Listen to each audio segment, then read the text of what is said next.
for question 17, I'm still trying to find what the measurement of angle A and angle B are.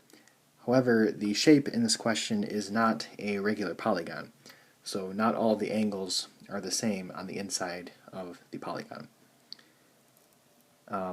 However, I still need to find what the sum of all of the angles on the inside are. So if we take 4, because this shape has 4 sides, it's a quadrilateral, 4 minus 2 times 180, we get 360 degrees. So I know that my 4 angles added up have to be equal to 360 degrees. So again, these squares here represent 90 degrees each. So I know that 90 plus 90 plus 42 plus A, all of these together have to equal 360 degrees.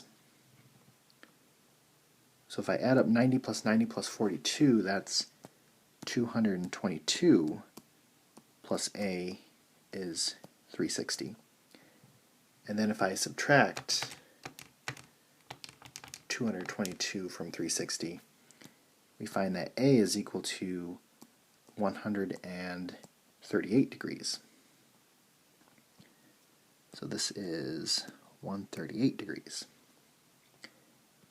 And then if we look at the picture, A and B are supplementary, meaning they have to add up to be 180 degrees.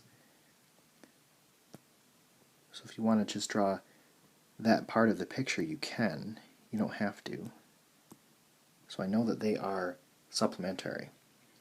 So 180 minus 138 is 42 degrees. So my A was 138 and my B was 42.